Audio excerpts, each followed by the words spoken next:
जय स्वर वेद कथा, जय स्वर वेद कथा, जय स्वर वेद कथा, जय स्वर वेद कथा। श्रवण मात्र से मिट जाती है, श्रवण मात्र से मिट जाती है अंतर मन की व्यथा। जय स्वर वेद कथा, जय स्वर वेद कथा, जय स्वर वेद कथा, जय स्वर वेद कथा।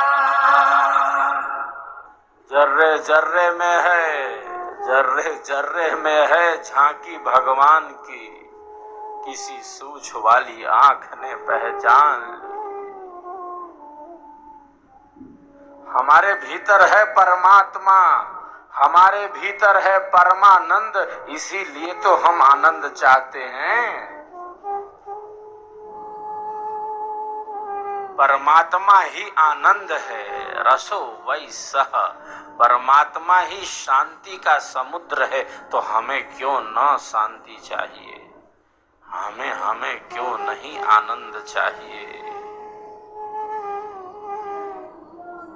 अब मन नियंत्रित नहीं है तो बहुत बार हमारा सारा आनंद शरीर में, संसार में, इन भोगों में, इन पदार्थों में, धन में, जमीन में, मकान में, दुकान में, घर में, परिवार में ही सारा आनंद नजर आने लगता है। आनंद तो चाहिए, आनंद तो प्रिय है हमको, लेकिन क्षणिक सुख को, संसार के सुखों को ही बहुत बार हम सब कुछ समझ लेते हैं। इसमें भी उसी का है उसी का, है सब ईश्वर का, ईश्वर से भिन्न है नहीं कुछ।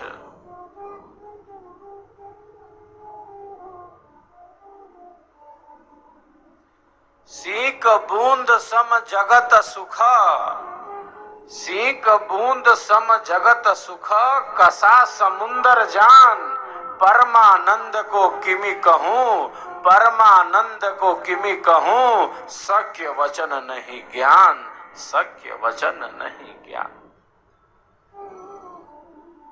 अमृत कुंड हिलोल से, अमृत कुंड हिलोल से एक बूंद गिरी आए, सोई बूंद छनि प्रकृति में जग जीवन सुख पाए। परमात्मा ही आनंद है, परमात्मा ही आनंद है, आनंद ही परमात्मा है। आनंदो ब्रह्मेति बेजानात्, आनंदाद्वै खल्विमानि भूतानि जायन्ते, आनंदेन जातानि जीवन्ति, आनंदम प्रयन्त्यभिशं विशन्ति। परमात्मा ही आनंद है और आनंद ही परमात्मा है। और जब आत्मा सेवा, सत्संग और साधना के पथ पर आगे बढ़ने लगती है, तब उसको ज्ञात होता है, तब पता चलता है कि आनंद कहाँ है और आनंद किसे कहते हैं साहब।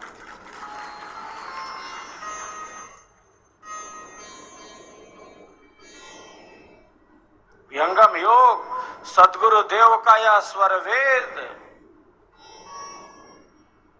उसी अनंत आनंद की तरफ हमें ले चलता है। संसार में जितना मिलता है और जितना मिलेगा वो सब क्षणिक है, मिटने वाला है। मित्र प्यारे सोच देखो, मित्र प्यारे सोच देखो, विश्व में क्या नित्य है, दृश्य जो विचित्र भासे वह सभी अनित्य है। जो आज देखो कल नहीं, जो कल रहा सो अब नहीं, प्रकृति का यह खेल है, क्षण क्षण बदलता सब सही, क्षण क्षण बदलता सब सही। संसार में परिवर्तन है, कोई वस्तु यहाँ स्थिर रहने वाली नहीं है। ये धूप है, ये छांव है,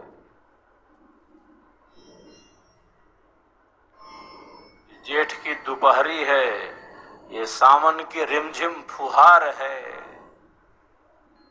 ये दिन है, ये रात है, ये गुलाब का फूल है और इसमें कांटे लगे हुए। ये संसार का सुख है और भीतर में दुख मिला है इसमें।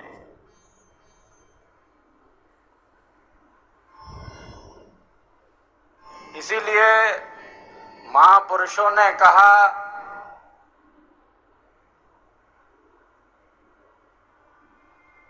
कि संसार का बंधन और संसार के कर्म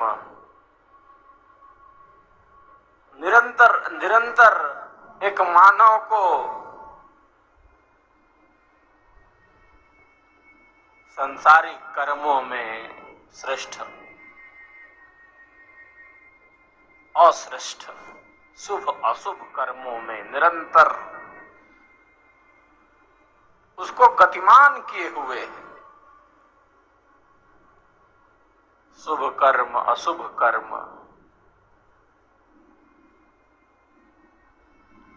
शुभ अशुभ मिश्रित कर्म। और मूल में क्या है? मूल में हमारी कामनाएं हैं। कामनाएं भले नियंत्रित ना हो,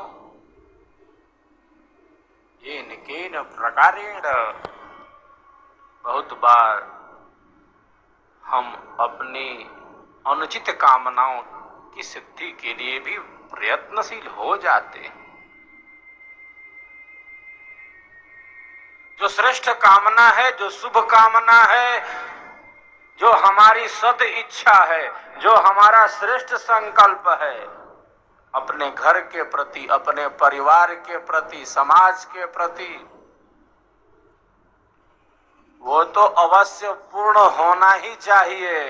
और इस विहंगम योग में सद्गुरु कृपा के आधार से हमारी भौतिक कामनाएं, जो श्रेष्ठ शुभ कामनाएं हैं, वे अवश्य ही पूर्ण हो जाती हैं, अवश्य ही पूर्ण हो जाती हैं। कामनाएं पूर्ण होवें यज्ञ से नर नारी की।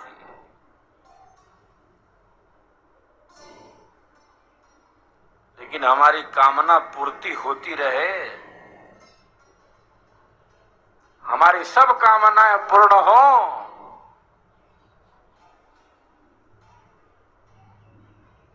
और हम अध्यात्म के पथ पर आगे न बढ़ें, केवल अपनी कामनाओं तक सीमित करके रख लें।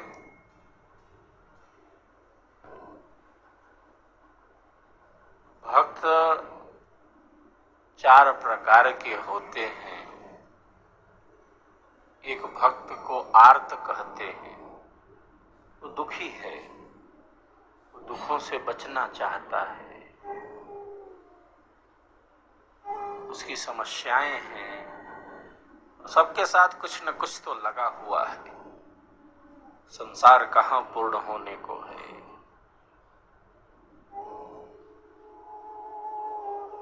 अनेक भौतिक रूप से बहुत संपन्न व्यक्ति, हम लोग निरंतर प्रवास पर रहते हैं, देश विदेश, अनेक स्थानों पर। अनेक भौतिक रूप से बहुत संपन्न व्यक्ति जब अपना दुख रोने लगता है, तब लगता है कि ये क्या है साहब, इससे बड़ा दुखी कौन होगा। तो सुख का आधार भौतिक सुख संपत्ति नहीं है। सुख का आधार केवल बड़ा मकान, बड़ी गाड़ी, बड़ी दुकान, बड़ी जमीन नहीं है।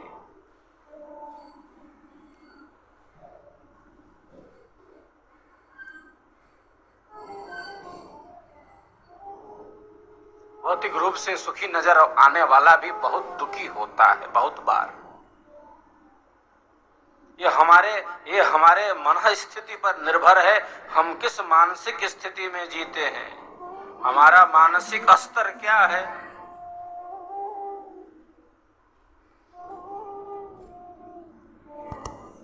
साईं इतना दीजिए, साईं इतना दीजिए, जामे कुटुंब समाए, मैं भी भूखा ना रहूं, साधु न भूखा जाए, साधु न भूखा जाए।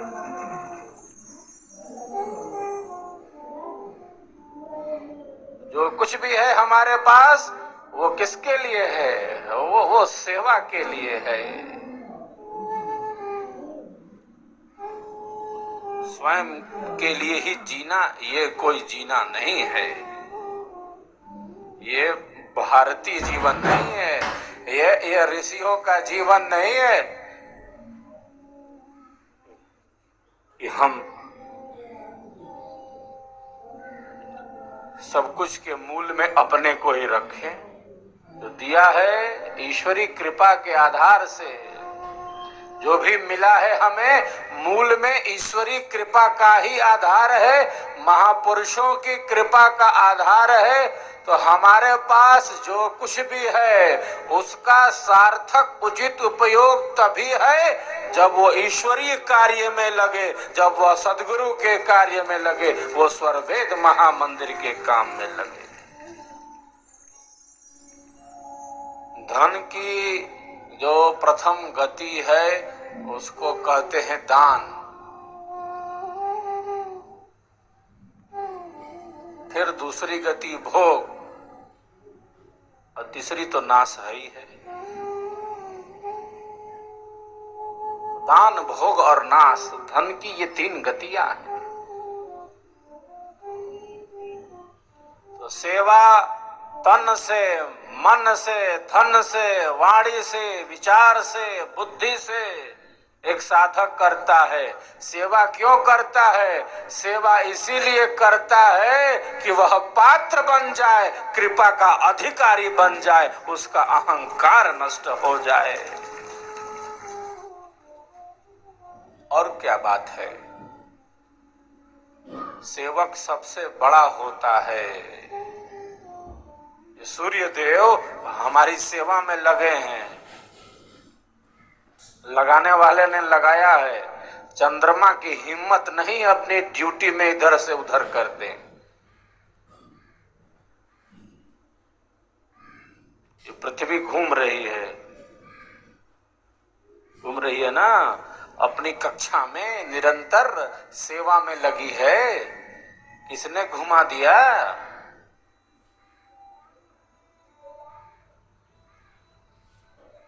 ये पेड़, ये पौधे, ये पहाड़, ये नदियां, ये जंगल और ये पर्वत, हमारा जीवन चलता रहे इतना व्यवस्था बनाने वाले ने व्यवस्था बनाई है। हमारे वैज्ञानिक तो अभी ईश्वर के नियमों को पढ़ रहे हैं। सूर्य की किरणों पर अभी शोध प्रारंभ हुआ है और बहुत प्रारंभिक स्तर पर है। संपूर्ण वातावरण में ऑक्सीजन घुला हुआ है ना? हमें क्या करना है? बैठे बैठे मिल रहा है। ईश्वर ने आवश्यकता से अधिक दिया है, छप्पड़ फाड़ के दिया है। किस लिए दिया है? किस लिए दिया है? केवल स्वयं के भोग के लिए, केवल खुद के लिए दिया है? ईशावास्यमिदं सर्वं यत् किंच जगत्याम जगत् तेन त्यक्तेन भुंजीथा माग्रदः कस्य सिद्धनम, माग्रदः कस्य सिद्धनम। ये किसका है धन? किसका है? सब कुछ ईश्वर का है। चराचर जगत ईश्वर से व्याप्त करने योग्य है। जो कुछ भी प्राप्त है उसका भोग कैसे करना, उसका भोग हमें त्याग पूर्वक करना है, सेवामय उसका उपयोग करना है, समर्पण के साथ अपने जीवन में आगे बढ़ना है। यही तो हमारी संस्कृति सिखाती है। वृक्ष कबहु नहीं फल भखे, वृक्ष कबहु नहीं फल भखे, नदी न संचय नीर, परमारथ के कारणे, परमारथ के कारणे, साधुन धरा शरीर, साधुन धरा शरीर।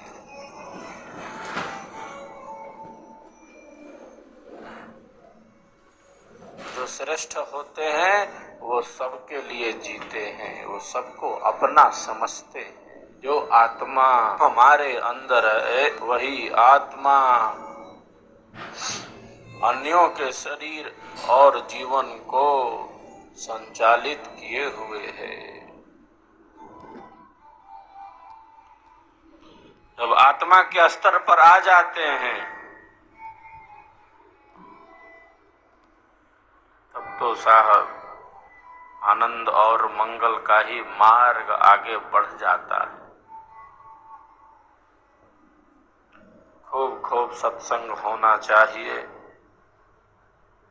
जितना अधिक सत्य का संग, स्वरवेद का संग होगा उतना ही अधिक हमारे जीवन का आध्यात्मिक विकास होगा। विहंगम योग। ईश्वर ने मानव को अपार शक्ति संपन्न बनाया है। साहसी पुरुषार्थी आत्माएं अध्यात्म के उस दिव्य मार्ग पर बढ़ चलती हैं जो सामान्य जीवन से भिन्न तो है, परंतु जिससे जुड़ जाने के बाद संसार की बड़ी से बड़ी समस्याएं भी हमें विचलित नहीं कर पाती। आत्मा के कल्याण का वह मार्ग विहंगम योग है। विहंगम योग के प्रणेता अमर हिमालय योगी अनंत श्री सद्गुरु सदाफल देव जी महाराज द्वारा ईश्वर से योग की अवस्था में रचित स्वरवेद महाग्रंथ विहंगम योग का हृदय है। स्वरवेद के दिव्य दोहे हमारे अंदर ज्ञान, उत्साह एवं पुरुषार्थ की प्रेरणा बन जाते हैं। इनके पठन मात्र से हमारा संसार और अध्यात्म दोनों में विकास होता है। स्वरवेद को समर्पित है देश की सांस्कृतिक राजधानी वाराणसी में बन रहा स्वरवेद महामंदिर धाम। श्वेत मकराना संगमरमर की दीवारों पर अंकित स्वरवेद के दिव्य दोहों से प्राणवंत इस अलौकिक महामंदिर में एक साथ 20,000 साधक विहंगम योग की वैज्ञानिक साधना का अभ्यास कर सकते हैं। व्यक्ति के विकास से ही समाज का विकास संभव है। मई 2017 में आयोजित ऐतिहासिक 21,000 कुंडीय स्वरवेद उत्तरार्ध ज्ञान महायज्ञ ने एक आध्यात्मिक क्रांति का परिचय दे दिया है। अध्यात्म में सेवा सबसे प्रमुख है।